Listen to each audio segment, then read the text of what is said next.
Nope, not again. All right, everybody. Welcome to the Sunday Easter edition of the Gospel of Comics. I'm your host, the Church of Failure. With me, as always, is my co-host, Ayrton McCartney. And tonight, I decided though, real quick, Church. Yeah. I think I should change my name to Pierre because my bladder's empty. Oh. I don't. Oh. I'm done with you. I'm done. You're fired. Get off the show. You can leave now. Hey. I'm keeping your last paycheck. At least I got my dumb joke out of the way right off the bat. No, that just gives me a milestone of how many dumb jokes you're going to have for the rest of the evening. Hey, it works for this book. Anyways, welcome everybody. Yes, welcome. Tonight we actually have something very special for you guys. I'm going to go ahead and pull up the first cover. We will be talking about Eclipse Comics, the Adolescent Radioactive Black Belt Hamsters. Ayrton was very, very excited about this book, and now he's being very quiet. Thank you so much. I don't even know where to start with this. This is the most wonderfully ridiculous thing I've read in a long time. Well, it's like if Douglas Adams wrote a comic book. It was originally published in 1986, so back in those days you could get away with a lot more than you can now. So, I mean, let's just leave it there before we get to some of our more favorable moments. Yeah. All right. So, I mean, I don't even know how to narrow it down, really. Well, this book was published for 9 issues in 1986. I think it ran 86 to 88. And then we had a few supplementary issues in the late 80s, early 90s. And then in 2008, Dynamite Studios picked it up, I believe. Wasn't it Dynamite? I don't remember. You're useless. I know we talked about it off. Why do I keep you around? Why are you so awful? All right, we'll do this live as well. Hey, you're the one that's supposed to know all that stuff. Well, yes, it was Dynamite. I was correct. Okay. Anyway, we're just gonna go ahead and jump into the first book because there is literally everything you could want, everything you don't want. Things you didn't know you wanted.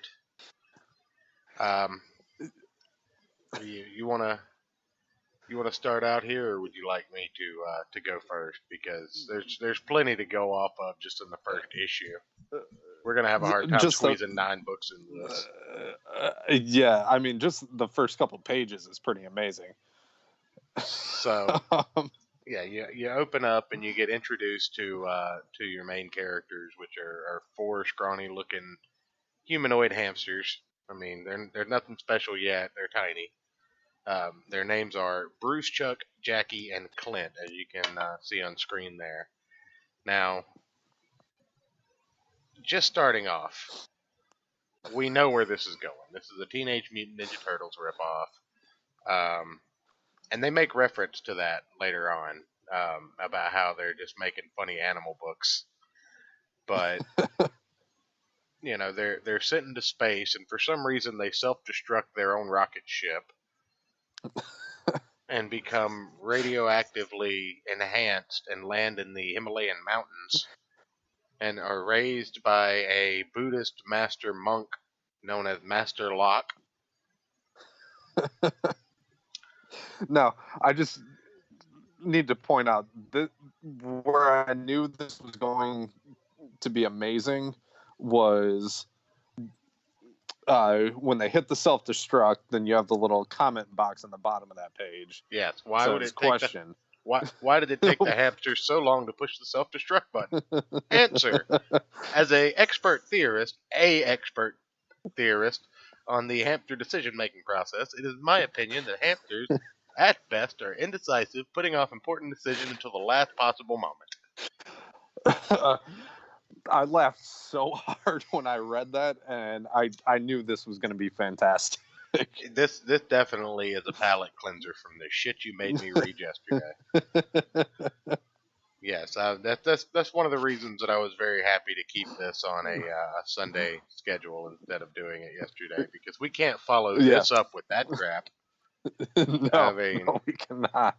But we're slowly introduced to like the personality of everyone, and we notice that Clint, one of them, is it has a gun and a Cyclops mutant visor, a la Frank Miller's The Dark Knight Returns. And is also kind of lazy compared to the rest of them. Yeah, well, I akin him to the Raphael of the group. Jackie seems like your level-headed one. Chuck uses nunchucks. Bruce is basically your Donatello, I guess. So yeah, I still keep getting the other three mixed up. So come on, man! I told you it's right eye spot, left eye spot, no eye spots, and visor. Get it right. It's not like they all are, not colored. By the way, let's just go there already, because while I love this artwork in its simplicity and for what it is, it would have been so much better if it was colored. It's terrible. It would have been so much better if it was colored. Yeah. It would have been so much easier to tell what the fuck was happening sometimes. Oh yeah, there's definitely a couple parts where the only way you can tell what's happening in like the previous couple panels is by several panels after. You're like, oh, that's what that was supposed to be. Right. So they get sent out on basically their adulthood mission now that they've graduated to being black belts, so they can hold up their pants. And they're sent out on they're sent out on a mission to deliver a package to San Francisco because shipping prices are outrageous up in the Himalayas. That is correct. That is literally what they say in the comic book. So on their way, they get lost and they run across a glue dealer. Also, I'm going to be absolutely hammered by the end of the stream because I'm going to take a drink every time we talk about something fucking ridiculous. No. Have we come across where it says bad pun number whatever, collect them all? No, that's later on in the issue. It's number 20 or 38, though, by the time you get there. So yeah, it may be an issue too. I'm not sure. Yeah, I can't remember. Anyways, but they get sent out on a mission into the snow of the mountains on the Himalayas, and there's an entire scene where they're talking. The trek to America begins, and they're cooking up dinner in the middle of the snow, and it's just like pork fried rice or pork fried snow burgers, snow loaf, or spaghetti and snowballs. Take your pick. And then the one sitting there playing in the snow talking about, man, I wish we had some water. So they have a fire and they have the snow, but they can't figure water out. And then there are 4 panels of they're indecisive. There are 4 panels of just white because they talk about how lazy the artist has gotten and how cheap the writer has gotten to save on ink. So they've broken the 4th wall at this point, and then they run across this glue drug dealer, and they steal his DeLorean, and I believe it's Clint that eats a bag of his drugs. So Clint's just introing different movies. Yes, it is Clint. And that's the one with the gun and the visor. Everybody, well, it's because he's my favorite. He eats the drugs because he thinks it's just sugar. Right. And then he starts introing different movies, and these are the voyages of the Starship Enterprise to boldly go where no hamster has gone before.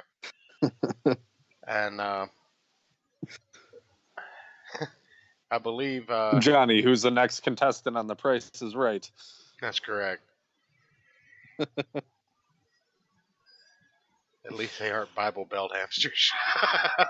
We have Carrot on Schuster in the chat. What's going on? But anyway, they open the glove box and they find an enormous amount of money stashed away in the glove box. Apparently, glue is a hot commodity. Back in 1986. Yeah, so the year of the great glue shortage. Right. So they steal the DeLorean and they're on their way to a small, what was it a town? It was like a little airport, just like a Himalayan International Airport. But they find an exorbitant amount of money, and then there's a footnote, and it's like it's exactly $312,000, $312,077.12 to be exact. And they're all just like stuffing money in their ears and nose, and just like, bring on the broads. Which, I mean, wouldn't you? Oh yeah. Yes, adolescent radioactive black belt hamsters. This is would-be Ninja Turtles. But once they find the money, they go to the Himalayas International Airport with disguises on that make them look like ugly tourists. And somebody almost throws them in generic cages. Ugly Americans. Yeah, somebody almost throws them in cages, and that's when Clint pulls his gun out and destroys a priceless vase that's in this obscure airport for some reason. you already have no idea what the hell's going on at this point. Like you've already given up on any sense of a followable story. But in a good way. Oh yeah. It's absolutely amazingly, terrifyingly good. It's like Troll 2. It's so bad you love it. But great movie. Oh yeah. But then you just kind of move on, and you keep going, and they end up on the plane. The gun gets them onto the plane. So that's when they encounter. This was pre 9/11. Oh yeah, definitely. The gun gets them on the plane instead of kicked off of it. But by the time they make it on the plane, you meet their first set of enemies who are going to be recurring villains throughout the first few issues here. They are the PLO, not the Palestine Liberation Organization, the Potluck Organization. Because it's a 13-year-old, a nun, a Jason wannabe, a scuba diver, and a goon who is a parody of Mongo from Blades and Saddles.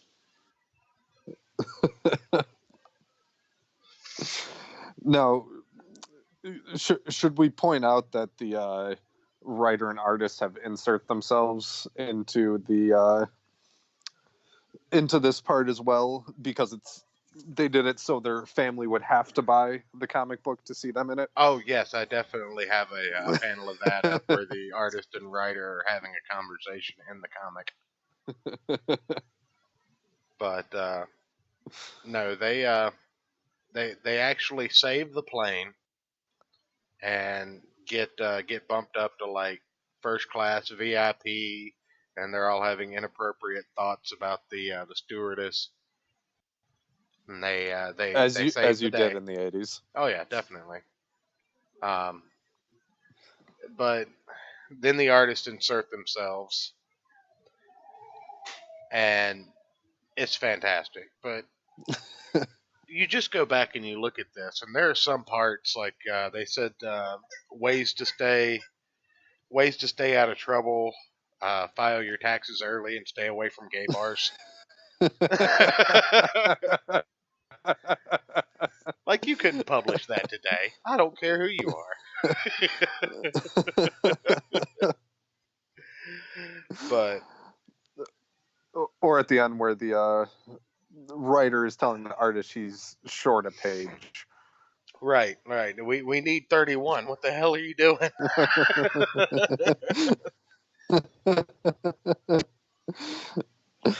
But I mean that pretty much takes us right into to issue 2. Um, we're we're already off the deep end. So I mean we have some characters and they're the heroes right now. Let's just see where that takes us, shall we?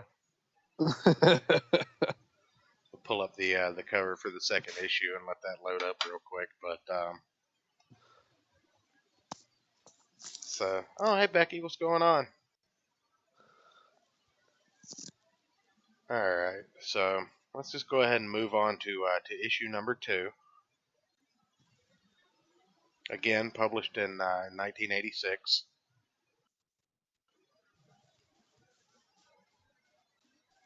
And we pick up when the plane lands with our heroes. I mean, and they're being celebrated as heroes. The news has come to welcome them, and they're like, "Well, here, have this check for $50,000." And they're all like, "Oh, we'll donate it to charity." For whatever reason, like there's no precedent for this. They were all like freaking out over finding 300,000. So why they'd give another 50K up? And 3 of them don't want to, but the idiot's fine with it. So, but they get into town, they hail a cab, and you meet the cab driver. Oh, go ahead. How exactly do they? They don't just hail a cab. Okay. There's a little bit more to it than that. Well, they're getting past over like a racial minority in New York City. Right. So Clint jumps out in front of a cab and holds him up with his gun. It's Clint, not Chuck. See, you're being racist. You can't remember your hamsters now. Yeah, and then the cabbie's speech bubble says censored by order of God. Yes. Censored by order of God. We meet Myron, the New York cabbie, and he's going to be our sidekick for this adventure. So Myron will take him all around town. He drops him off at a place, but then some thugs try to get in his car, and he proceeds to whip the shit out of them. So the hamsters are like, "Hey, isn't this our comic? Should the fans really be paying for watch some random cabbie beat up the bad guys?" So you get a panel of Clinton shooting one of them in the ass with a flare. A flare gun. Yeah. Now I'm kind of curious what would happen if you shot somebody with a flare gun. It would probably hurt and set them on fire. Probably. That's what I imagine would happen. Why don't the next time we meet in real life, I'll shoot you with a flare gun and we can report back to the people. I was just going to get a mannequin and get a flare gun and do some like Mythbusters shit. You got to get one of those ballistic gel mannequins. But keeping in mind they're in New York, and they tell this cabbie that they want to go to San Francisco. And he's like, "What are you, crazy?" And they're like, they "Nah." somehow flew into New York instead of California. Right. Yeah. Well, their plane got hijacked, so. Yeah. And I think they were redirecting it to Disney World. Oh yeah, that's right. But anyway, they tell the cabbie they're rich, and he repeats a line from the first issue, "My cup runneth over." So they automatically pick up the deja vu. But we keep moving, and the cabbie beats the crap out of the bad guys, and then he drops them off at a hotel, a roach motel. Well, 3 of them go out to have a good time with the cabbie. No. Go ahead. I just need to say, see, you were mad at me for my dumb joke at the beginning here. Yeah. But they they run into what I'm assuming is a prostitute who says, "Hey, babe, want a date?" And whichever one that is Thanks, says, but "No, I thanks." prefer raisins. Yes. And you thought my joke was dumb. Well, this one was written down in '86. You're alive in 2016. You should feel bad. Date, get it as in a It's nut? Ha ha ha ha. I didn't get it either. The artist has started writing to us in his insanity, by the way, in the gutters of the comic panels. So anyway, they keep going out and they're just trying to have a little bit of a good time. And Clint just kind of keeps pulling his gun out on people. I mean, that's just his MO. That's the recurring gag here. But yeah, eventually, they try and go into a bar, ask if they're 21. He said, "I'm 44 Magnum, old enough." no.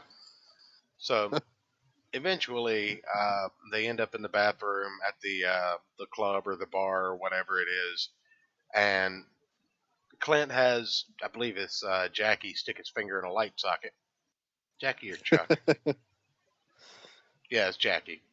Stick his finger in a light socket while Chuck's still at home sleeping. But then you flash to a panel with three 10-foot tall cockroaches, and that's pretty much all you get from that particular plot line for the moment. Because then we move Well, back to our artist and writer. one of the cockroaches suggests crawling inside his ear while he's asleep, and the other one then has to point out to him that they're 10 feet tall, and it's physically impossible for them to do that. That is correct. So then we get back to our artist and writer, and our writer has been beaten to a fine pulp because, well, he writes this comic and that deserved being beaten. So the artist shows up like, "Hey man, I need the rest of the script. Like you're laying down on the job here. I gotta eat. I got a drug habit." And also, due to the intense graphic nature of the following scene, I've censored the art to be presentable to the general public. Oh yeah, that happening. Um, Now following this, he's just like, I don't know what are we gonna do, and they eventually say, well, I don't know what you want to do. GI Joes after they start getting high on pain medication. So the next big panel you get is a full page spread of the hamsters blowing up a building because they're calling people commies now, and we have the GI hamsters, real American rodents. So we've already changed the title of the book according to the main the main writer there. But moving on, we eventually blow up a porn theater. But our main target's what's our main target, Eric? I've forgotten. Oh, do you mean the Statue of Liberty? Oh yeah, that's what they blew up at the end of book 2. So they went from stopping the hijacking of a plane to blowing up the Statue of Liberty in 2 comic books. If that's not amazing, I don't know what it is. And we're skipping over quite a bit. Oh yeah, you can't. You can't. We'd be here for 8 hours. We'd be here for 8 hours just laughing at everything because they break the fourth wall constantly. They make crude jokes. I mean, there's stuff we can't say on the air right now that they say in these books. I mean, we could. I mean, say it on your own channel, Eric. I mean, we got modified N bombs. I mean, this is literally like no man's land of comics, and Jesus Christ is great. But at the end of this, we actually have a short that's by a different artist. Now, I like this art style a lot more because it's a lot more, it's a lot clearer. This is Irv Yeah. Wood art. Um, you'll notice a flip flop between art styles in these books. I figure Eclipse was just kind of flying by the seat of their pants, and if somebody, went on a binge one day, you'd have to find somebody to draw a couple of pages and work them in. But I figured it was just all the massive cocaine going around in the 80s. why you gotta make me jealous? But we check in and we just have a quick little story about a yeti on the mountains of the Himalayas, and I mean it's cute. It's a little moral story. It's a lot more cohesive than a normal issue would be, except for the fact that at the end of it, Master Locke teleports back to home instead of actually just I don't know. Like instead of just walking back home with his hamsters, he just decides to teleport in some weird swirly yeah. And then they just explain it off. This is comic magic. books. This isn't even like good powers. So our next cover is a claymation and marker background color. Yes, I like this one a lot. Yeah. But anyway, this is again by the artist name on this, by the way, is Parsanovich. I don't know if that's a joke about a son of a bitch, but who knows? So we're just gonna go ahead and get right into this one because it literally it doesn't stop. It doesn't stop. The cabbie is still their sidekick, and this one has a little brief introduction where he's just like, "Hi, my name's Myron, and this might be a sin," but literally he's just like, "Yeah, I picked up 4 hamsters in a cab, and then I dropped them off at a place, and my life just really hasn't been the same since. I would rather go back to being a cab." Now, Personovich, I don't know is the second creator or not because this is not his artwork. No, this is way too clean.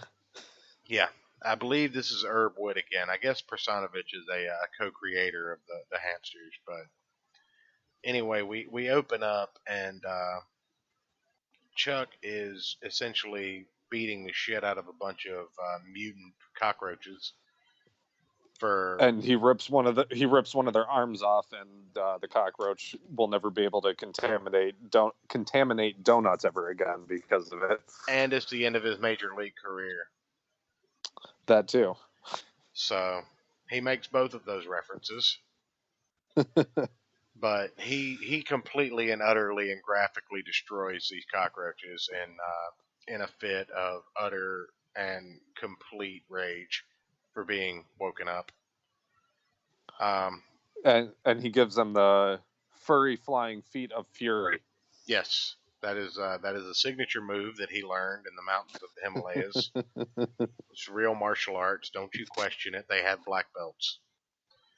But then he asks about his brothers, and his brothers are on the run from blowing up the Statue of Liberty because that's the thing that happened. So we get essentially half a comic book of a cop chase, and then they're finally caught. And by stepping on a twig. Yes, by stepping on a twig in the middle of the concrete jungle.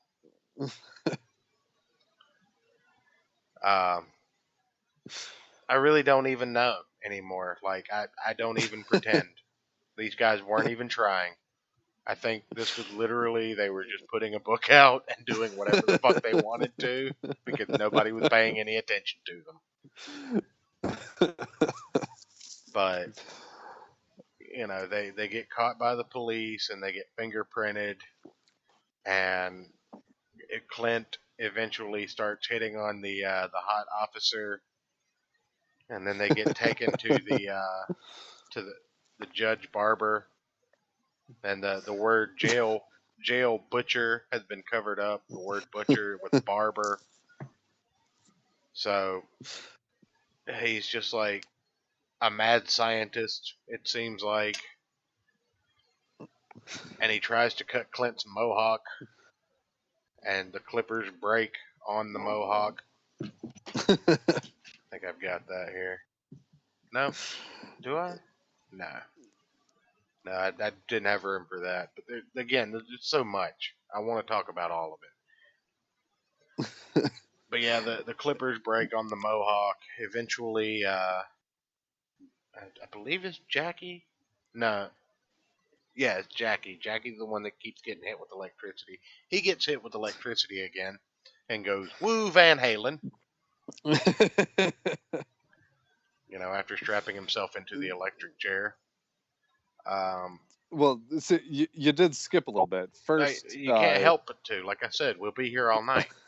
Go ahead, just jump in. yes, but it's fantastic because first the prison cafeteria just grabs a stray dog, and then suspiciously they have food afterwards with a dog collar inside the mush, and he's not happy with the food, and that's what gets him thrown into this room where he put himself in the electric chair because he thinks it's a fancy Walkman. Yeah. But that's where he picks up a costume as well. Don't forget the costume. We're going to go back to that. But this essentially starts a full-on food fight because someone insulted a giant of a man who's in prison for killing his mother and maiming his brother for not having good table etiquette. And that's when we have to have the artist come in and white out the bad guy before he kills. Herb Wood. Yeah, he calls the artist by name and asks them to white out the guy that's about to kill them. And then he asks them to do it again, and the dude's like, "I'm all out of liquid paper." And then Jackie comes back in as the bad gerbil in his costume that he's trimmed down. Proceeds to start kicking ass. And then Clint does kick one of the guys in the balls and says, "Now you can try out for the Vienna's boy choir." Right. And then before that, he gets in trouble, and Clint tries to stop them from force feeding his brother. And he gets rocketed out of the prison and into the taxi, where Chuck and Myron are on their way to try and free them. And then you get a little 2-page panel intermission from Parsonovich, and it's just him sleeping. And I believe it's Bruce. Bruce is trying to get him to take out some of the enemies. Yes. Retro Ray in the chat asked, "This looks familiar," and he's like, "What is this?" This is the Adolescent Radioactive Black Belt Hamsters. You should definitely read this comic book, and you should definitely drink a lot and smoke a lot of drugs while you're doing it, because that's the only way it's going to make any sense. But it's fantastic. I'm joking, by the way. I'm not advocating the use of illegal narcotics or alcoholic beverages. I'm advocating the use of alcoholic beverages. I'm not, to our younger audience. This is Herb Wood art, Ray, in this particular book, except for the 2 panels on the right-hand side. That's Parsonovich. Yeah, and the little interaction's pretty entertaining. He's like, "Don't you? Why would I get rid of some of the bad guys? Don't you remember they blew up the Statue of Liberty?" Right. But anyway, yeah. And then eventually he does it. Yeah. Well, actually, Herb Wood does it. Oh no, you're right. He does, but that's Yeah, because but he Bruce wants agrees to something that he thinks the writer he, has agreed to. yeah, he wants 99.9% of the profit and lifetime supply of Foster's Fosters, lager. right? That stuff that Randbot 2020 drinks. But Like, that's a surprise. they finish up the 10 remaining bad guys in the riot, and they manage to get out, and Clint breaks them out of jail in the cab, and then they give him $40,000 to buy himself a limo. So apparently he gets the limo, and then he calls the National Enquirer with their story, and that's the end of issue 3. So now we have some jailbird radioactive hamsters, and that just Who are moves also us. domestic terrorists on the side. Yeah, definitely. And then we move into to book 4, like just right into it, never missing a beat. Um, And this is where it starts to get a little bit disjointed. yeah, Ray. It's supposed to be a Teenage Mutant Ninja Turtle knockoff. They literally are trying to knock off the Teenage Mutant Ninja Turtles with this book. That's the whole joke. And there are more stories like this. We're gonna cover all of them one day in like a top 10 list style where we just briefly talk about them. Um, my 2-year-old has joined us to play with some Easter eggs in the background. Um, we have a new co-host. I don't think she'll contribute a lot, but she she will make noises in the background. So enjoy. Well, she'll have to learn somehow, right? That's right. But let's see here. Moving on to issue 4, we're back to Personavich art proper now.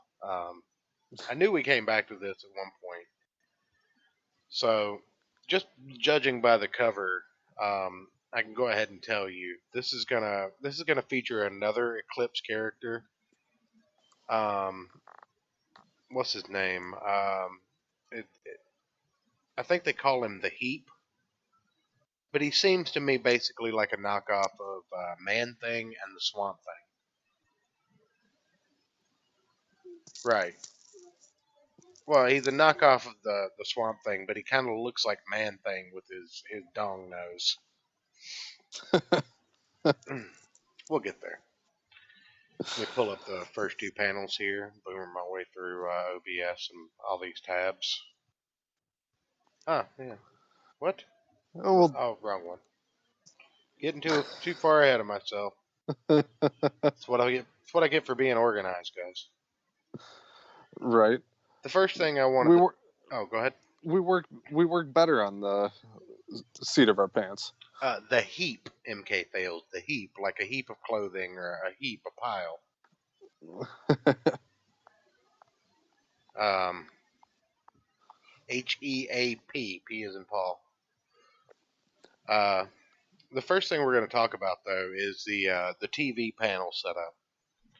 That's that's very Dark Knight Returns esque. Um, the news channels talking on the TV from panel to panel. I think every comic book in this era did that at least once. Some of them still do it. Yeah, that was a little bit odd to follow at first, because the writing is so smushed together. Some of Right. the word, like, I mean, it's like at all of the books, Well, do you but up to this point, yes, but we're actually going to get some relief from that here, and they're going to acknowledge it in the book. So I think I got that panel. I'm not sure, but yeah, just a little sneak peek, ladies and gentlemen. They actually talk about not letting the artist do lettering anymore in the middle of the book. They draw that exchange, but anyway, so we're introduced to these guys, basically introduced to a small town of Edith with a population of 100 or so, as it says on the sign. Well, also we should mention that Clint really, really needs beer.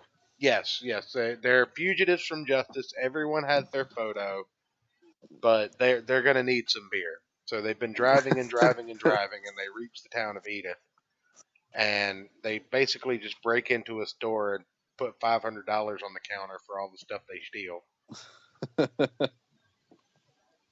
Doing the math, I don't think they ever actually spent all of their money because you don't know how much they paid for the RV and stuff. True. They might have just stole it. Right. I mean, they steal every other vehicle we see them drive. But at one point in time, Jackie just kind of goes nuts because at this point he's been electrocuted twice and just starts having multiple personality disorder. So he essentially becomes Snoopy and goes and sits on top of a doghouse and flies it off like the Bloody Red Baron.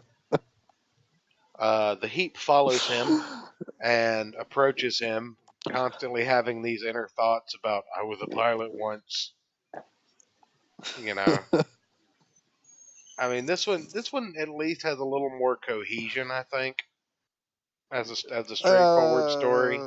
As a straightforward story, because you split off into two divergent storylines, and you can't really have too much hemming and hawing. But let's just go ahead and keep going through it.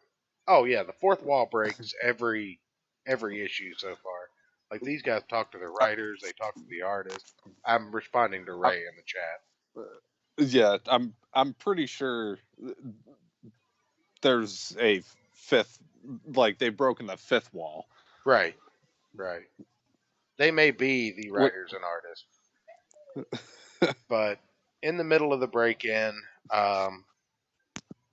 the owner of the store starts holding them up at gunpoint, and they claim to be from the Hershey Co. to test the chocolate. So that's a thing.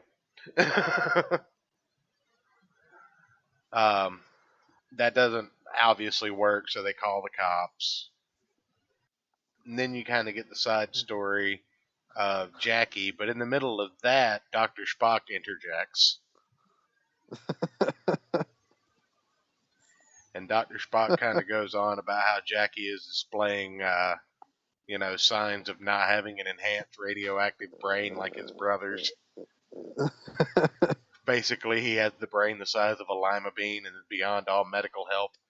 I'm Benjamin Spock. Have a nice day.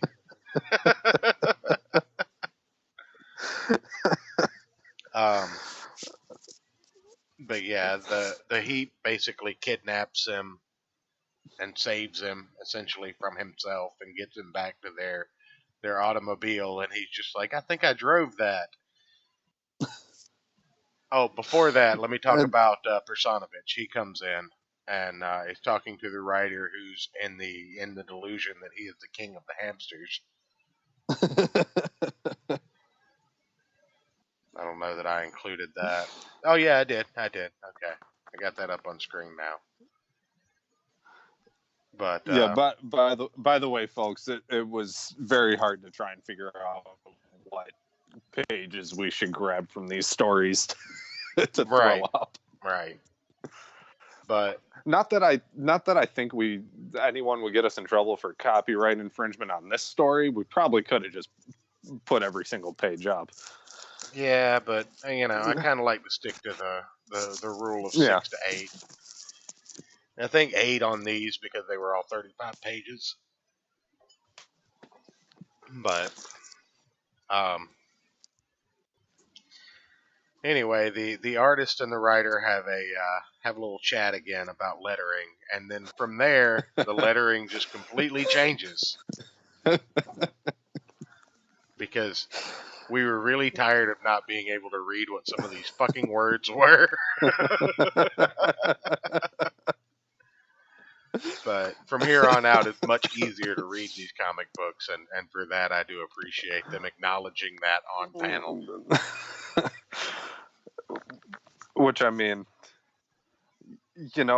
could you imagine if, like, some of the modern Marvel writers that are pissing everyone off decide to acknowledge how shitty some of their comic books are in the pages? It would be great. It would be fantastic. It would renew so much good faith.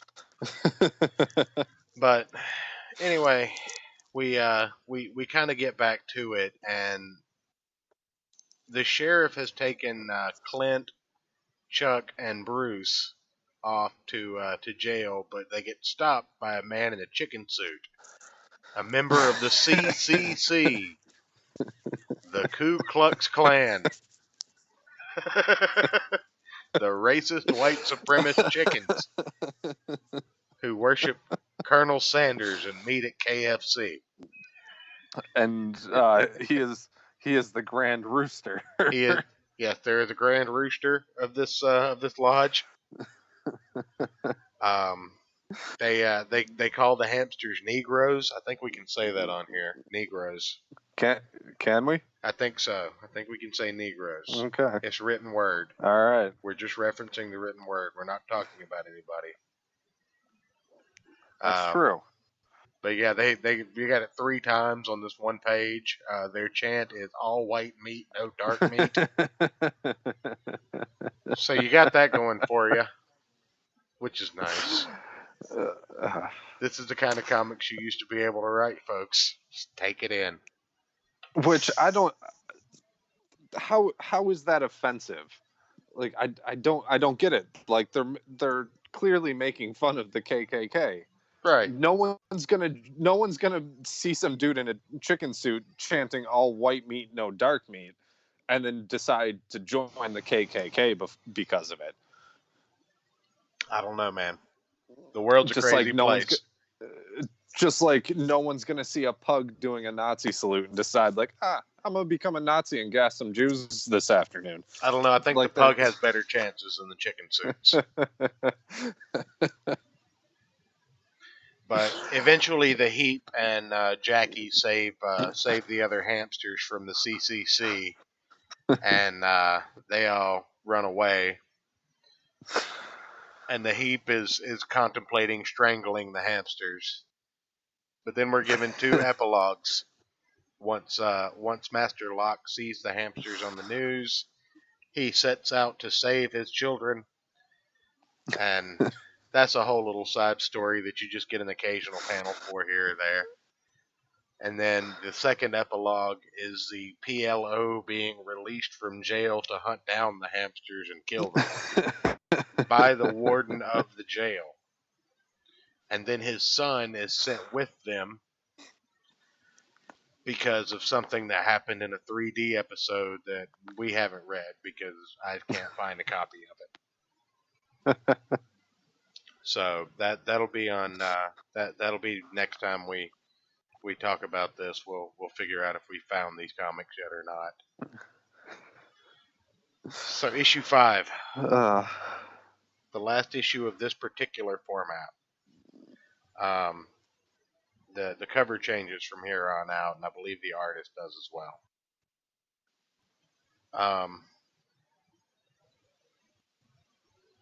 This is kind of a doozy. This is kind of the pivot point of the stories. I think it's the actual middle because there are 9 issues that we're talking about, so it's fitting. But it's a pivot point for this. Can you pivot when you've gone in every single direction possible already? I think so. I mean, these comics have been just chaotic nonsense from the beginning. Is there really any way to pivot that? I don't know. But we open up and it just kind of recaps what happened in the last issue. We see that the PLO is on the hunt for the hamsters, and we get a brief introduction of who the PLO are. You know, there's Billy B. Bibbit, the 12-and-a-half-year-old. He's the leader. He's the leader of the gang. Raised in Chicago. Yeah. And he bombed an ice cream truck. You know, there was actually Dankula did an absolute mad lad on the ice cream wars, where people in Scotland were dealing narcotics out of an ice cream truck. That sounds about right. Then you have Jacques de Beau. He's a 32-year-old scuba diving guy. That's Jacques Desbeaux. What the fuck ever. Then you got Mongo. Mongo is 34. His mental age is 7. You have Bobby Gore, a would-be Jason knockoff, who is 44. He was a Toronto Maple Leaf goalie for 9 years until a Hollywood director, Toby Hooper, cast him to the lead killer Jason in Friday the 13th, and then he just kind of got carried away with it. Sister Mary Blister, 37, she was told by the church to give up membership in the NRA or her nunhood. She refused to do either. Went on an M16 shooting spree. Oh, and then Personovich introduced himself back with his old lettering. So I didn't even read that nonsense. I did read it. His crimes are bad breath, bad morals, and bad cartoons, all of which are punishable by death or should be. So yeah, this is just more of what you're dealing with here, folks. Well, then also it says he does not have any affiliation with any particular organization. He just likes having his picture mass produced. That's correct. But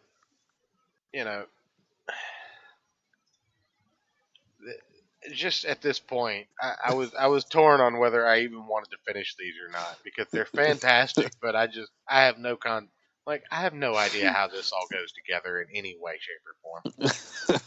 I don't think it's supposed to. No, it's definitely not supposed to. Because we were in a swamp, and they've said goodbye to the heap. Like that's what they're doing now. They go back and they say goodbye to the heap, and they get on a tour bus, I believe it is, and they meet up with some chick. And for some reason, Master Locke is looking for them in Holland. Right. Well, he gets to Egypt later, so you got that going for you. But yeah, they meet up with this chick Randy, who Clint has a thing for, and they end up making out on the back of the bus, which they both call tacky. And now a word from the cartoonist. By the way, did you notice in his lettering? Yeah, did you notice that this was still in Petrovich's art, but not his lettering until we get back to his panels? Yeah, I thought that was a great touch. Oh yeah, every time he draws anything, like every time he's himself, he letters himself. But anyway, he introduces himself, and he just basically shouts out two people that he met at a what was it, a fair or carnival? Let's see, Dallas Fantasy Fair, probably a con. And he shouted out two fans, Dave and Jeff. So Dave and Jeff, I drink to you guys. I'm gonna pour one out for you guys. Also, Jackie's been counting trees this whole time, and at this point he's up to 23,454. So they're keeping us up to date with how many trees he's seen. We get a little shot coming up of the back of Clint's forehead, and he has a sticker that just says "I love my mohawk" on the back of his head. And now, is it supposed to be a tattoo, and it's just poorly drawn? I think it's supposed to be like a patch or something. I don't know. Or like a bumper sticker? I don't. Right, like that. It's like on the TV scene. It's just little shit like that. Like there was a penguin walking across the table on the TV scene. That they smash when it gets to the other end. Right. It's just little shit like that they include in these comic books that make them great.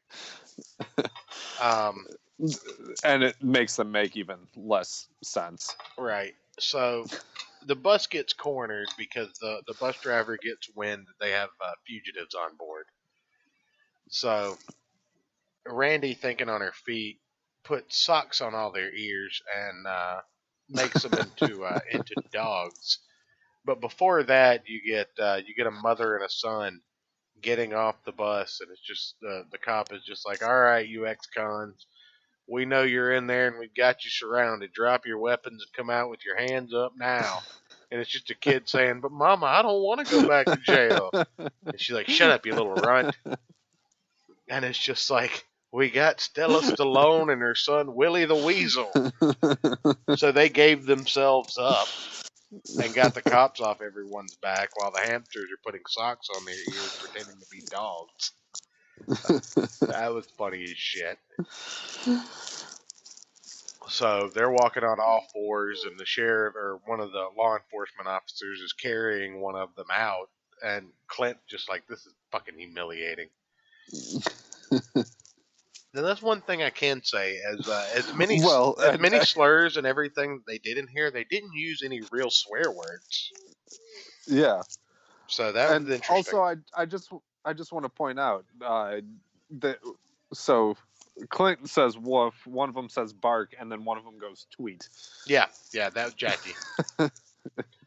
the one in the aviator glasses, or not the aviator glasses, the pilot's like cap and goggles or whatever. Yeah, in this shot, it's hard to see which one it is. Oh no, it wasn't. Oh, he didn't have it on at the time. He has it on when he runs into the kitchen, I thought. No?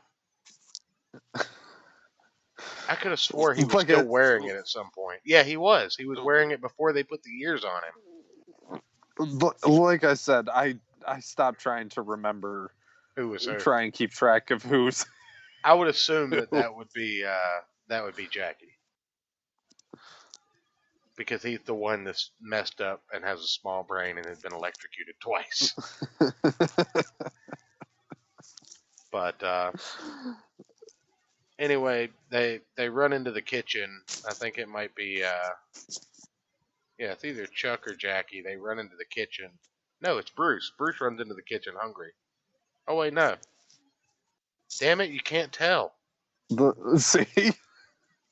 Well, he doesn't have any shit. He doesn't have any spots on page 18 on the bottom, but he has the left eye spot on the top. I don't know. One of them runs into the kitchen and starts eating a salad and then beats the shit out of the chef.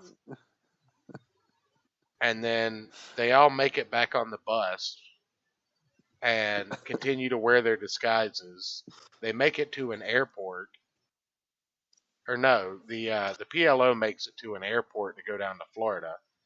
And then you see the Starship Enterprise taking off. Which, and it says, "Sorry, Captain, it was a wrong turn at Uranus." Yeah. And then there's it's Freudian connotations. Yes. But those are some of my favorite things, are the little comments that they put in between the panels. Right, Personovich talking to us like, I don't even want to be doing this. But this is where Master Locke makes it to Egypt without a compass. And then the guys end up in Disneyland. Not Disneyland because they don't want to be sued. Yeah. But they gotta watch out for that mouse. Yeah, well, not that mouse. It's Ricky Rat. Well, I meant for being sued. You gotta watch out for the mouse. No, man, you gotta watch out for Ricky Rat at Disneyland. But they get confused for employees and have a few misadventures, and eventually the PLO crash lands into Disneyland. And they think it's all part of the show until Mongo jumps out with a damn sword and tries to kill them. And that's the end of book 5. That's the pivot point. Again, can we really call that a pivot point? I don't know that you can call this anything but horribly great. wonderfully awful. You mean wonderfully just psychotic? Well, that too. But now we actually enter a shift. We get an entire different format of these comics. The size changes, the print changes. I think we're into 87, 88 now. So I think there was a bit of a break, and it doesn't look like Parsonovich is doing the art pretty much at all anymore, except for like a few panels or a few backstories. So I'll actually look into the lore of that a little bit more for later, because I'll probably want to talk about that at a certain point. But Yeah, that would. I am kind of curious to like know a little bit about these two guys. right, but anyway, you get the cover of them fighting a lion, and that's going to come into play later on. But it opens up, and they're just a dizzy world, and it. I mean, it really goes just the way you would expect it to. Mongo jumps out and starts fighting them. You know, the 13-year-old gets into a what is it, a argument with the idiot rat, the idiot hamster. But That the shooting noise effect for the nun is rat, yeah, rat, rat, rat, rat, rat. right, rat-a-tat, rat-a-tat, rat-a-tat. But yeah, the nun starts shooting it at them, and everybody clears out. The hamsters have a calling card now. Hamster ho! Um, Jason's threatening them with a chainsaw. They jump on a roller coaster. The Jason guy tries to cut through the support beam and gets crushed by one of the gets crushed by the actual support beam. It's just a bunch of It's a whole lot more. bunches of chaos. Well, it's a lot more action packed, I think, in this art Yes, style. I think this issue but it's kind still of changed. chaotic. Oh, absolutely. But I think there's a lot more action and a lot more definition to the art in this. Yeah. But we haven't gotten to the best part of the issue yet. Well, I just also want to point out, their belts are finally actually black. Yes. They've been white. Yes. Most of the past issues. They are finally black belt hamsters. The pencils on this are done by Sam Keith, by the way, not Herb Wood. So it is a different art style completely. This is the third art style I think we've seen for these guys. Yeah, so far I think I like Herb Wood the best. I kind of like this guy the best because they actually, I don't know, they feel a little more like hamsters. Yeah, they look a little instead like of gerbils. Pink Panther-ish. Yeah, they look a little Pink Panther-ish to me.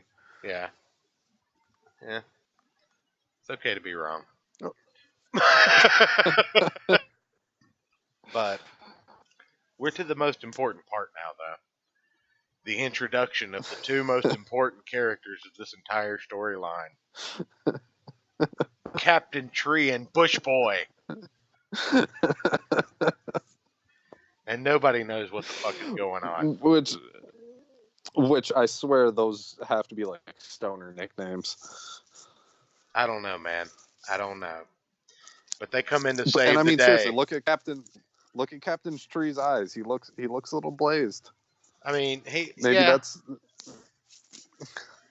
embarrassment. A little bit. Embarrassment that he's in this comic. Yes, well, he's in this comic and still nobody knows who he is. But one of the hamsters politely explains that they don't need any backup. They're good. And then it's their comic book. Right. So, they get in touch with our agent. We'll schedule a crossover, but this isn't how we do things. But anyway, they keep going, and then there's the roller coaster chase, the obvious amusement park roller coaster chase. Oh, let's not forget about Eddie. Eddie is Randy's ex-boyfriend. Oh yeah. So Clint tries to hit him with the Tibetan death punch and does nothing. And then he's like, "Well, hit me with all you got," and basically gets pancaked into a wall. Like, I meant to do that. Please help me find my teeth. So Eddie gets all rapey and tries to take Randy against her will, and Chuck just gives him one of the testicles. The lights out special. Well, he says, "Attention, Kmart shoppers." There's a lights out special on this aisle. Yes. But and again, you thought my opening joke was stupid. Oh yeah. But there's the railroad car chase, and eventually they put the PLO puts Mongo on their railroad car to brace the impact, and basically rockets the hamsters off the ride and into the swamps of Florida. They almost get attacked by a crocodile. And then they encounter the lion from the cover. and Clint just jumps in fearlessly to attack it, and everybody else jumps in behind him, and Randy's just like, that lion's plastic, right? So the chase through the amusement park continues, and they're on this what do you call the thing where it's like the lift, but it carries you across the wires? The tram, the sky tram or whatever. Something like, I know there's another name too. I'm trying to remember. I can't think of it right now because I don't do heights. I want to say gondola, but I feel like that's wrong. I think that might be it, actually. Really? Yeah, because that's what you ride in Brave Fence and Musashi. You're right. Okay. So they're in the gondola, but Captain Tree and Bush Boy show back up. And then you get the first full-page spread of the entire series. You have to forgive my hack job here. I couldn't get the pages quite even, but I was running short on time today. But yeah, the Captain Tree and Bush Boy blow up the bad guys and themselves. And thus Shredder's our main villain for the entire series. So we have to have a new villain for issue 7, right? Right? And who is that going to be? Oh, that's going to be the Toe Jam suckers from, or the Toe Jam monsters from Atlantis.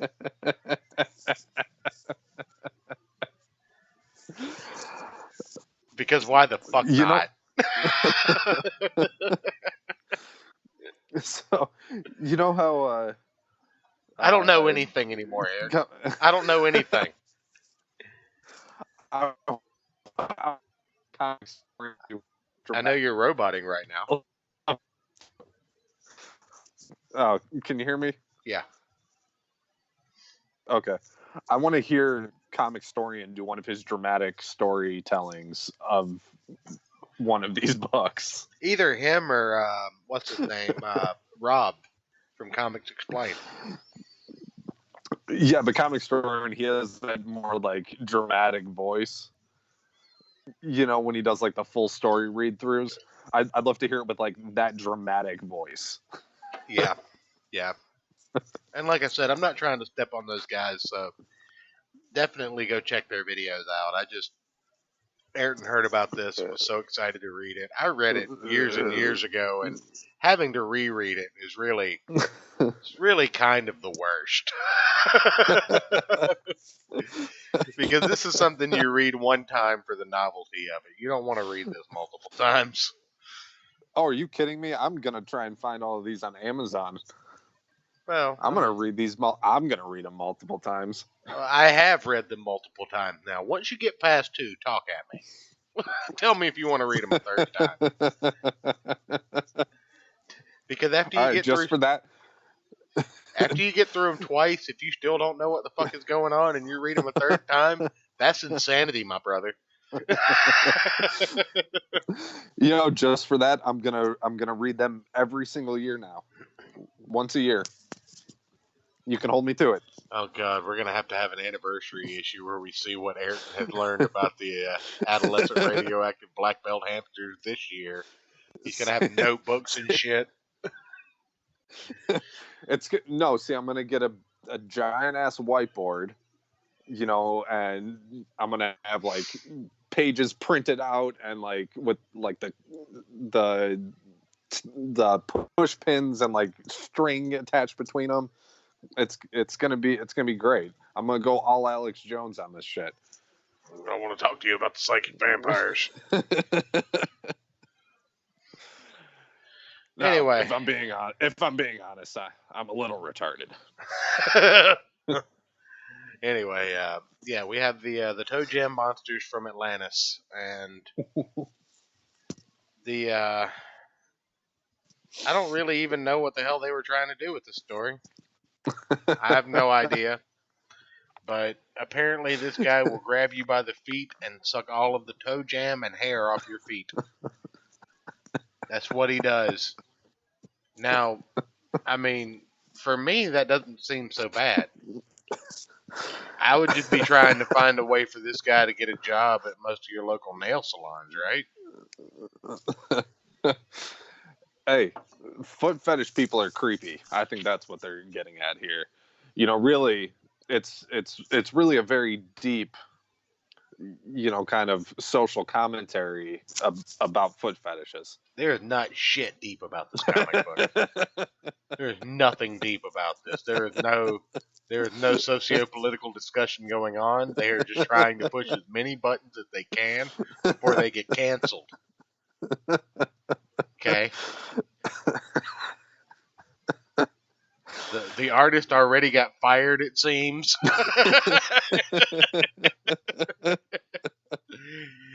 Anyway, they run from this thing. They jump in the car. It chases them down. Classic monster edition of any comic book. You're gonna have one. And somehow they have the DeLorean again. No, they don't have the DeLorean. No. It kind of looks like. Not the DeLorean. It's a sports car. The DeLorean's trying to be a sports car. No, it's not. Don't lie to me. Hey, that's basically what a DeLorean is. They were trying to make a sports car. Well, I like the fact that they get in the car and the song is playing. I can't drive 55. But you see on what is it, page 8? You see page 8. It's opening from the side. No. Anyway, they get chased by this monster into a parking deck all the way up to basically the top, and he grabs Clint and throws Clint in the water. And then eventually all the rest of them end up in the water behind him. And they get sucked down into a vortex, into an underwater laboratory ran by Infidel Castro, whose occupation is apparently bad guy, and Stella Starlight, which is the only kind of girl that Sam Keith can draw, apparently. Who is a sleazy Brooklyn bimbo. Man, Correct. say that 3 times fast. I would rather not, but we get our second full page spread with these two characters, essentially congratulating the toe jam monster for bringing these these hamsters to his lab. So he's their pet, I guess. And this is a bondage Cuban and a basic ass white bitch. So anyway, the hamsters are separated on this vessel, and they all have trials that they're going to have to endure. Like HAL 9000. Right, right. HAL 9000, the robot, the sharp implement device that Clint encounters, Bruce being tied up. I think Jackie has the easiest go of it. The Chef Boyardee. Let's see here. You've got HAL 9000. Tangled Noodles. Yeah, Tangled Noodles. You don't even see how he gets out of that. Clint just somehow manages to survive. But Bruce is tied up underwater with a shark circling him. So, you know, that's where you end up with that one. But really, from this point, they all defeat their trials except Bruce. Well, tell him how Clint defeats his. Oh, with the Cyclops beams. What I got up on screen here, with the side note of we're gonna sue your pants off from Marvel Lawyers Group. Yeah, Yes. yeah. Clint defeats his with a Cyclops beam that he's never used before in the comics. Because why the fuck not?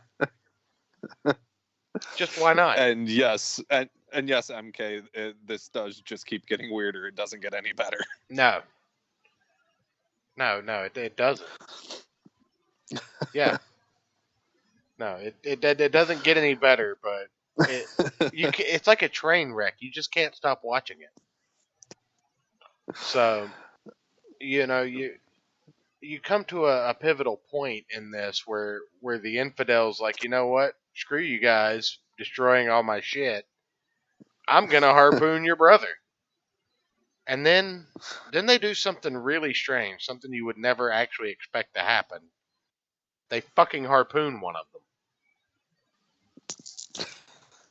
And I want to take a minute on this issue. This is issue number 7. We got 2 more to go before we're done. But this is actually something the Ninja Turtles haven't done. I mean, they've done it a lot now, but at this point in time, the Ninja Turtles didn't kill one of the turtles off. They left them in bad situations. Even the first Ninja Turtles movie, you had one of them that, like Raphael, had his ass whipped. But this is kind of unprecedented for Turtle Comics at the time. So the fact that these guys did it, now we're gonna get a little bit of a. They obviously give no fucks. Yeah, no. But I mean, Bruce is, for all intent and purpose, dead at this point. Yeah. And that's how they end this book. They kill Bruce, and the infidel Castro runs away. I don't think we see him again either, do we?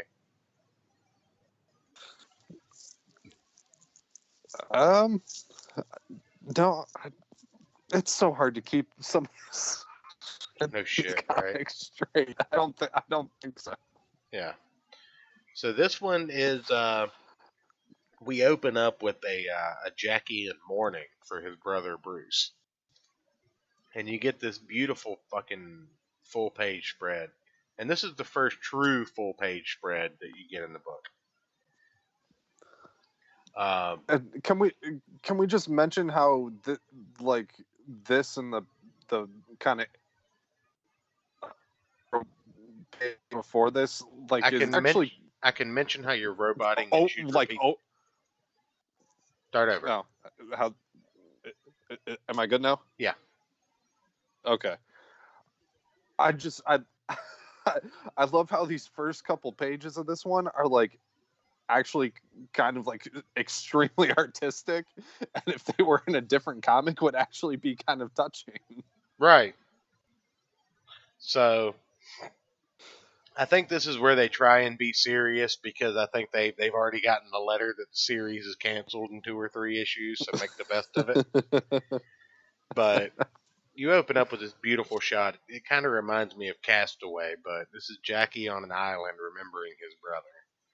And they kind of go back through Bruce getting shot, and then they go back through taking him into the medical plant and pulling the cover over him. And he's just examining the island for a minute, and you see that he's working on something. He's building something on the island. So, it really does kind of tear at your heartstrings a little bit. And I mean, this is a fast read. These last couple of issues, the last 4 issues, are pretty fast reads.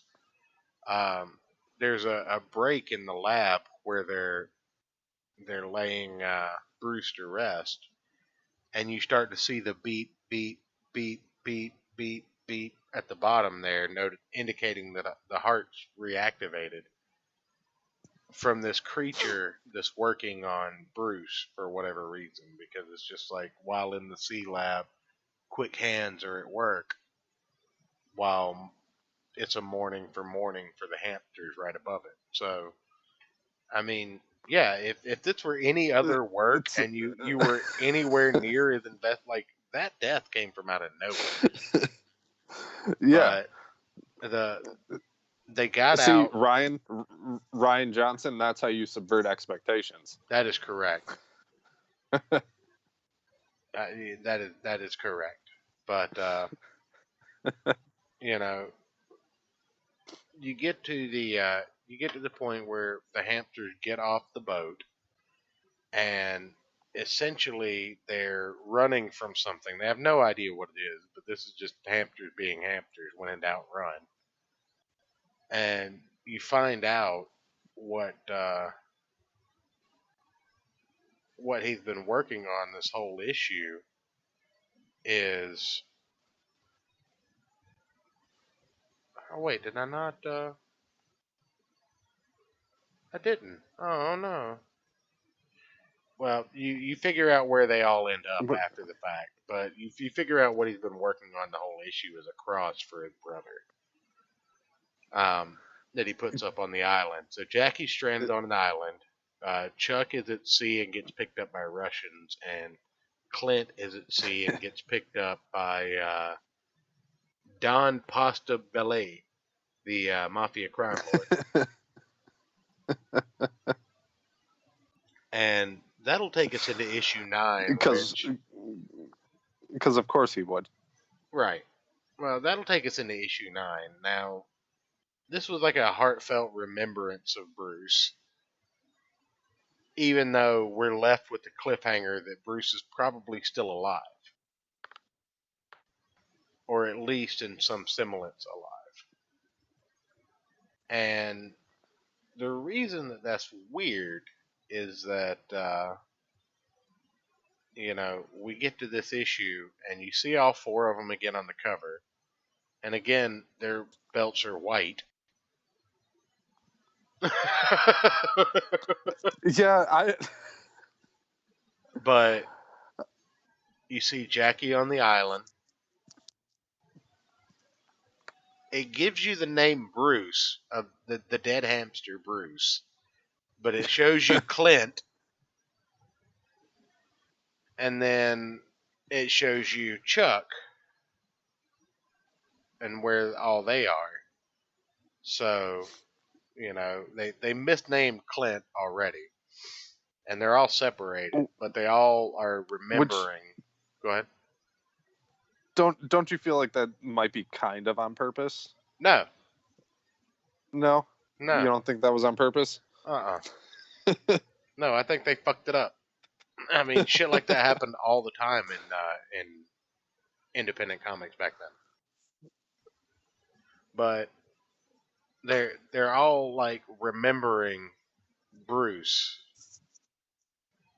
So we're gonna go ahead and go to the next scene here. Give me 1 second. Take that off. Pull that up, and you get a shift in art style again. Uh, this looks like Chuck Fiala, but this is Bruce and the Magic Sacks, and it's just a little short story about how Bruce was as a different hamster, apparently. Sometime during this, because it seems like they're in America. So sometimes during this whole adventure, this is remembering Bruce in a scene we haven't seen him in. And you get a short story about that, and it's nice. And then you get a page about hamsters canceled, which is how they basically inform their readership that we're done. So And there's also an ad that says stunt dwarf wanted for big Hollywood movie. right,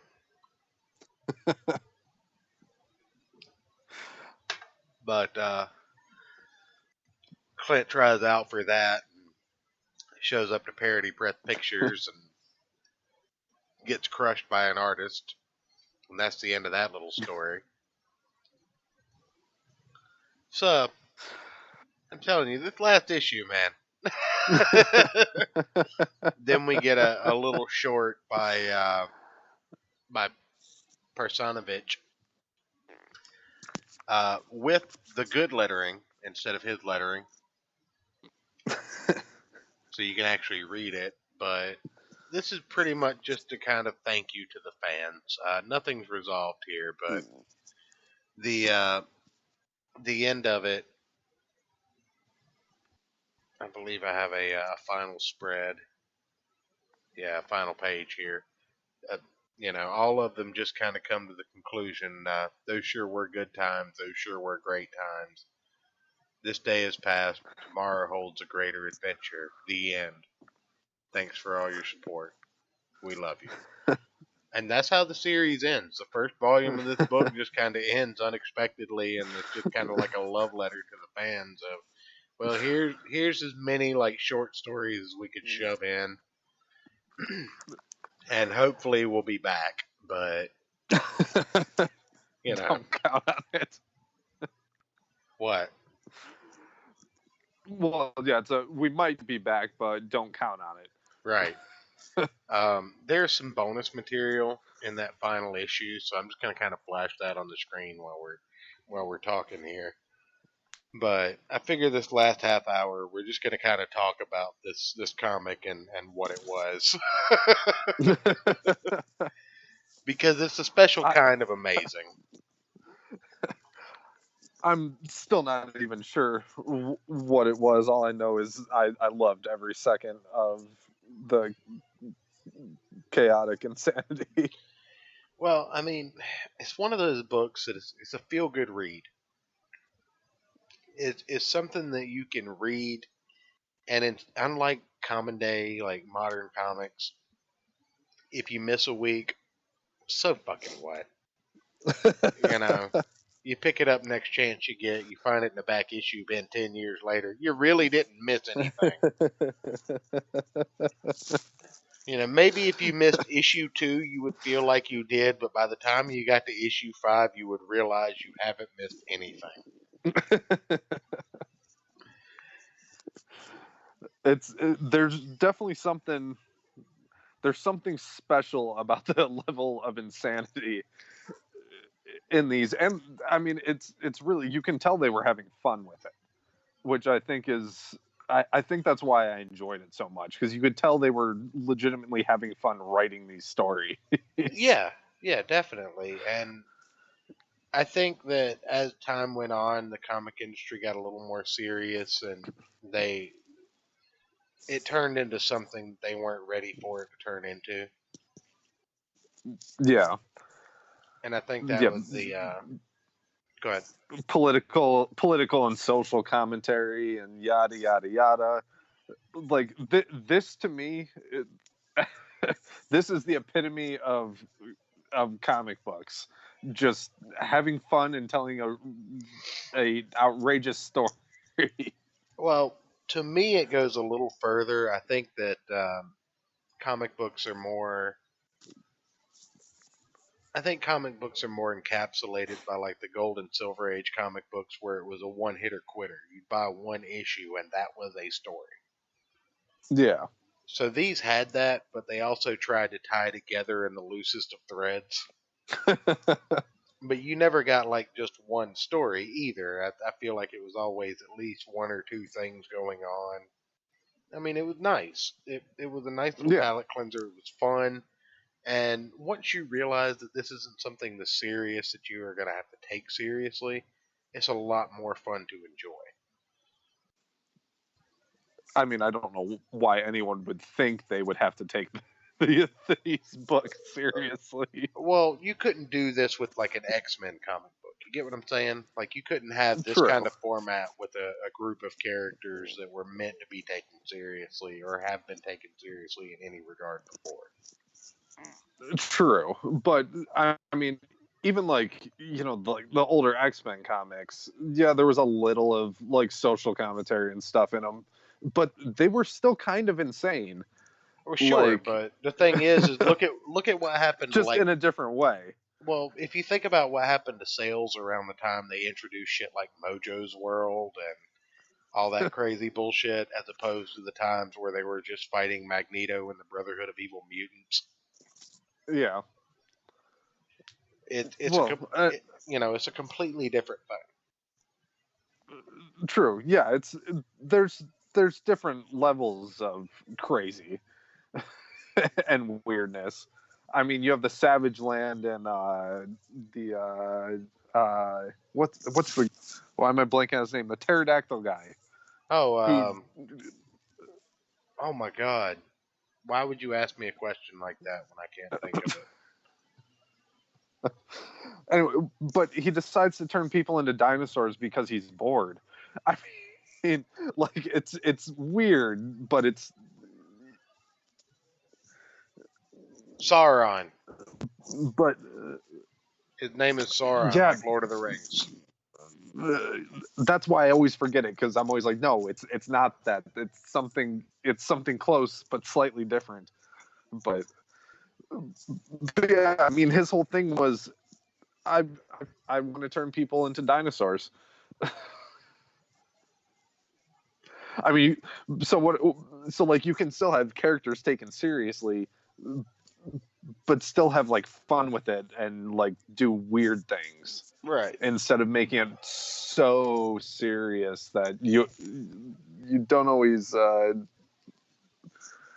sometimes those like super serious like mainline stories just kind of like just get drawn out and you start to get bored with them. But Like, even if it's like a serious group of characters, when you throw some like weird crazy shit in there like that, it's more fun to read. right. No, I definitely agree in that regard. Now, one thing I do want to talk about is a little include that they put at the end of book 9. I've got that up on screen now. If you just want to take a look at it,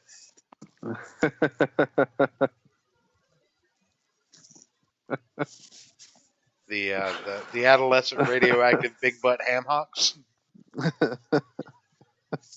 They all wore Santa's outfits. It looks like. And the names are pretty. Yeah, Cure 81, Knuckles, Football, and Clint. But they're at a PLO Christmas charity auction.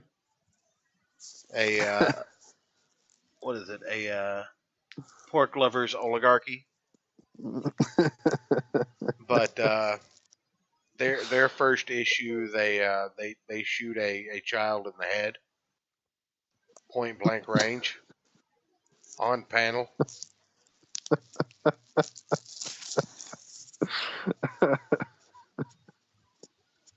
So you got that going for you, which is why I couldn't pull anything else up from that. But yeah, these guys were canceled and gave absolutely no fucks. now, now, did these guys do anything else? These Do we creators, know? Yeah. we can look it up live on air if you just want to kind of talk about something for a second while I concentrate and do the big brain part of the show. I was already starting to pull up the Wikipedia. Oh no, I got this. Wait, you want me to carry the show? Okay, fine. Fucking look it up. The name of the Just writers. The name of the writers are Don Chin Chin and Patrick Parsons, under the name Parsonovich.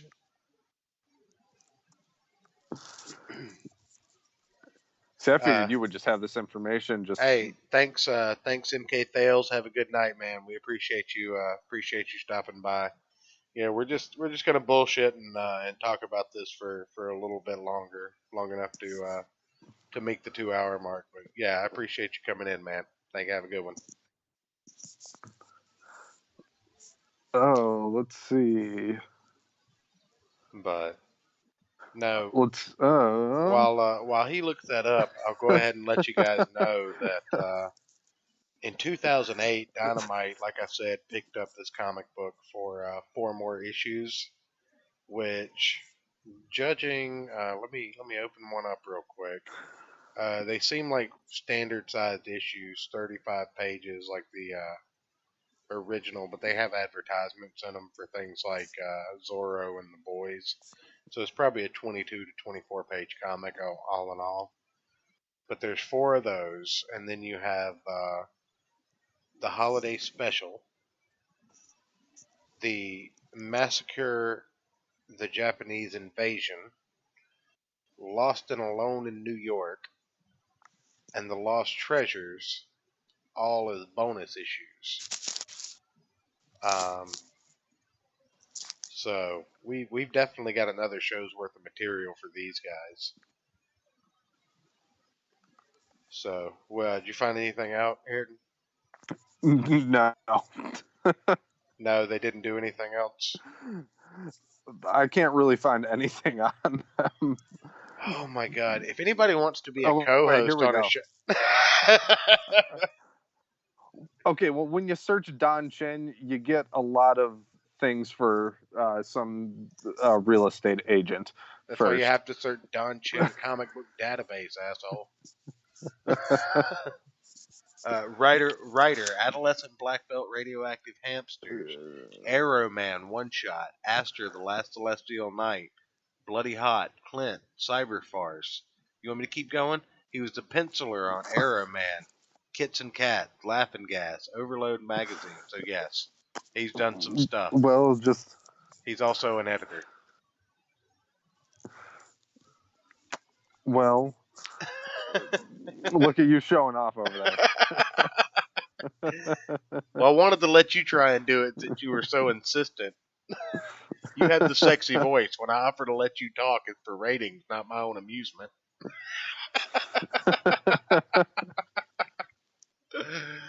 Nah, man, I love what you bring to the show. You bring energy to the show, at least out of me. See, I wouldn't be me without you. So,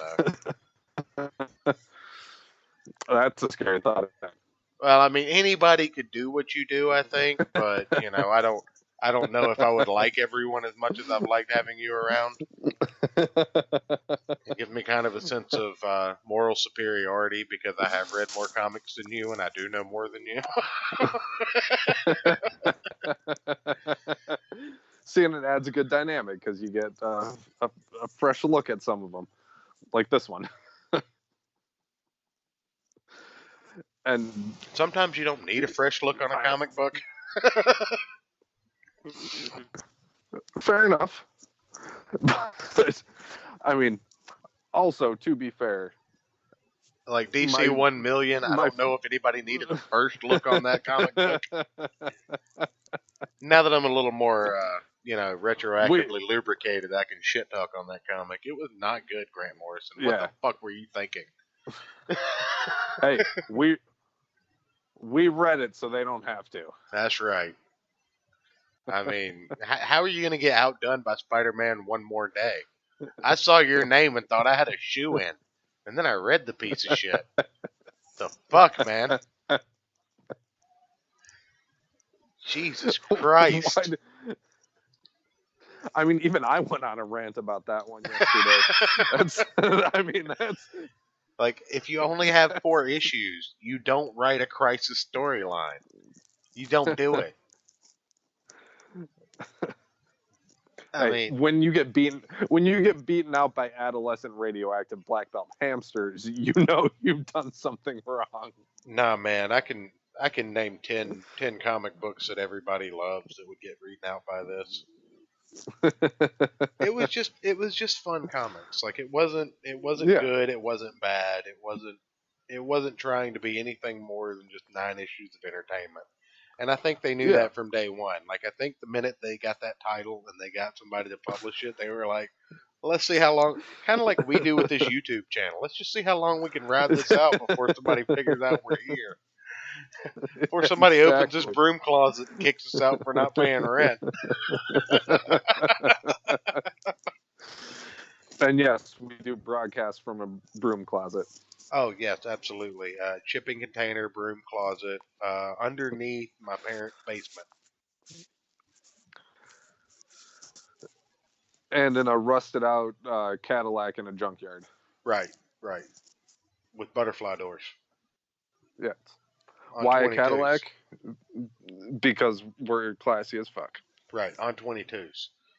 But no, some of the things you saw in this book you couldn't see in a regular comic book, and it honestly, even for the time, made me feel like they were just doing whatever the fuck they wanted until someone realized it. Which I mean, hey, that's how you should do it if you're if you're gonna write something like this. I mean, if it's just like a passion project to see if you can collect a little bit of a paycheck for writing about hamsters, if you're blatantly writing a knockoff of the Teenage Mutant Ninja Turtles, and your artist is making fun of you in the middle of the pages like beggars can't be choosers, I think Hey, I'm. this is a definite recommendation from me though. Like it hands Oh down, I yeah. I think you should. I think if you're going to be a comics reader, I think you should always have this in your inventory to read an issue or two of to decompress from the seriousness of other comics. Oh yeah, definitely. I would give this an extremely high recommendation. Yeah. I don't suggest reading it all in one chunk, like back to back to back to back. I say one or You two will issues start at to a lose. time. You will start to lose brain cells if you try and read it back to back. Um, I would I say, I think I would like 3 or 4 issues in one night.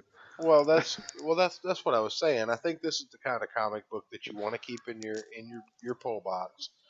I think this is the kind of comic book that you want to pick up after you read about 5 or 10 issues of something like Lock and Key, and you just kind of feel really dirty.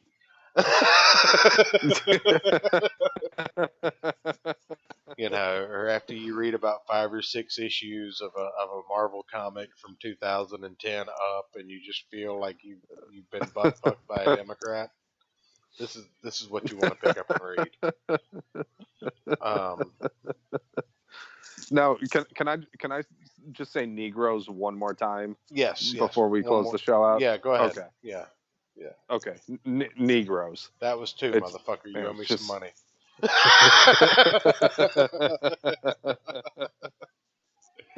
But yeah, there was actually I believe it was a Nugos uh, with a UGH on there yeah. in the book. There was Yeah, like the references to, Boondocks. yeah, there was gay bars mentioned. Um, there was a Cuban in bondage gear with a basic white bitch and stockings.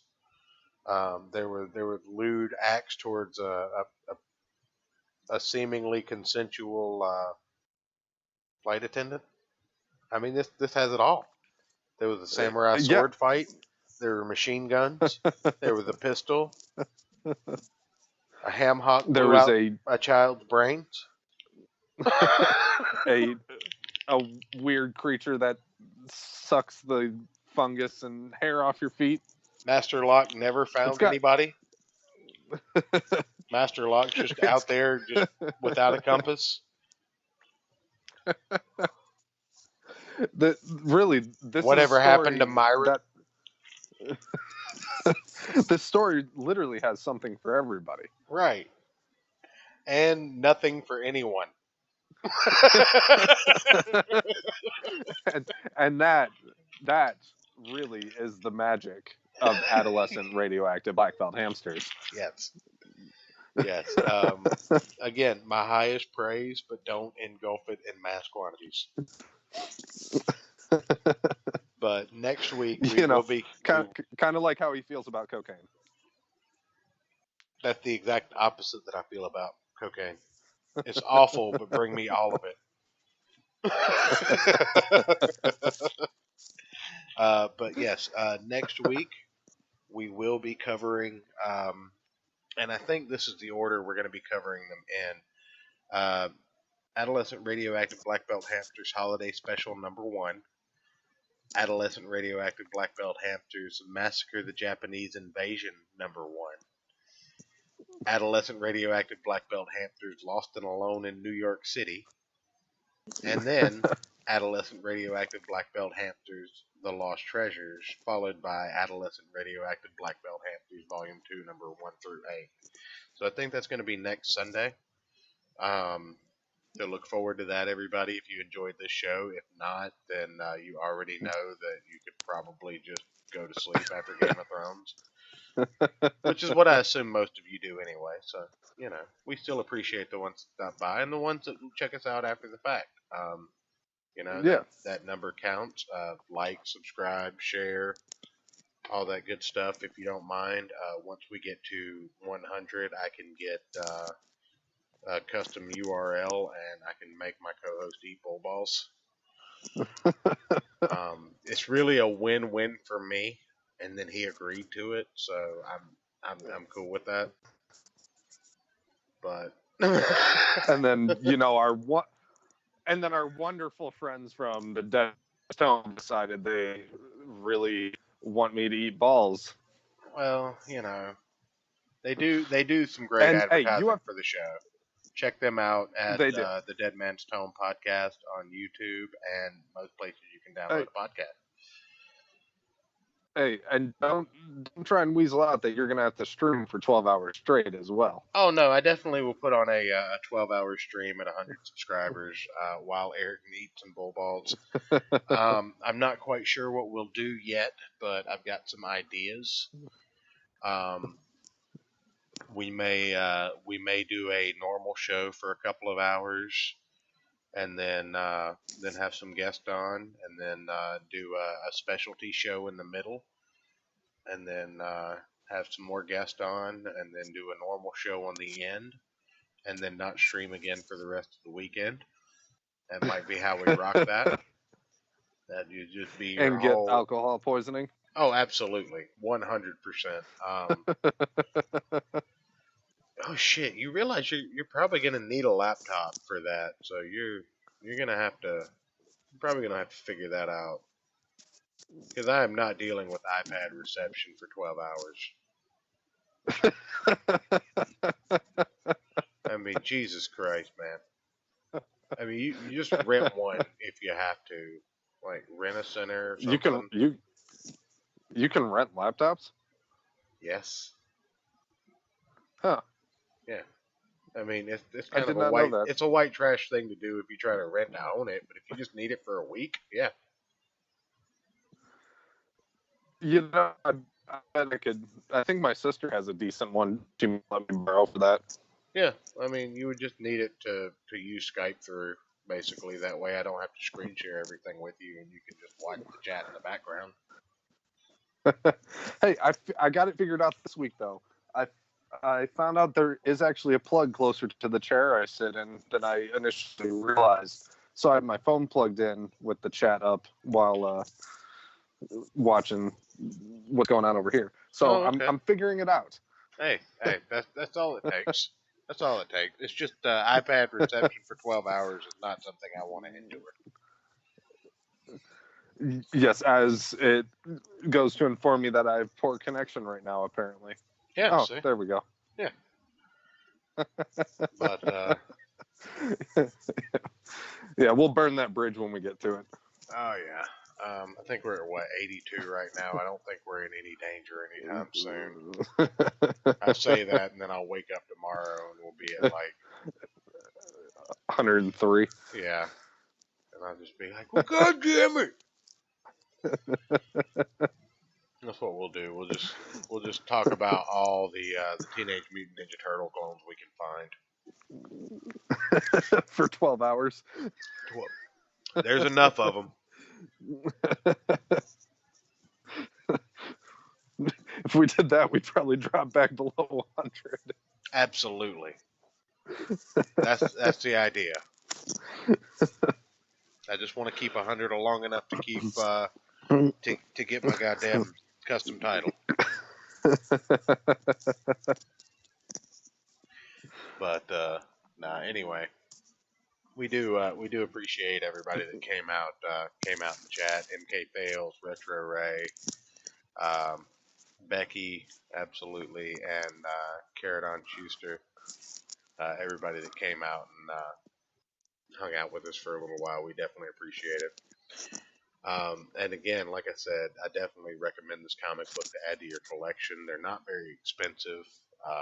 If you can find copies of them, $2-3. I think I saw $1.85 on Amazon. Right, $2-3 a piece, I believe, is the most you're going to have to pay for them because they were mass produced under Eclipse Comics, and nobody really wants them that badly. But some of them, I mean, might run you a little bit more money than others. There's a trade of the 2008 volume from Dynamite. You can probably pick that up for $15-20. It's only, I think, 4 issues. It might have some bonus material in it. But yeah, scrolling through Amazon real quick. Yeah, they're not expensive at all. Right, but they're fun comics. They don't mean anything to the greater comics universe, but sometimes you just need a fun comic. I mean, while comics history is something that I have a forte in, and this wouldn't be on my top 10 list ever, I don't think it's something you should ever feel bad about having in your collection at some point in time. So what rating do you give it? Oh man, 5 out of 5, hands down. Yeah, same here. 5 out of 5. It was everything I wanted it to be. Like, by reading the title, you know what it is, and once you start reading, you're not disappointed. So we're gonna do the rest of this next week. All the other books that we currently have possession of, and see if we can get our hands on the 3D books. But that just depends on shipping and whether I can actually deal with reading them. But what do you want to do for Saturday? What are you thinking about? You want to try a different kind of format? Yeah, I know we had a list going somewhere. All right. So what have we done so far? We've done a top 10. We've done a storyline showdown.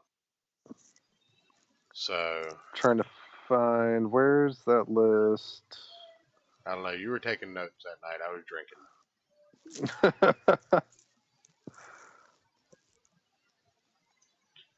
Where to go?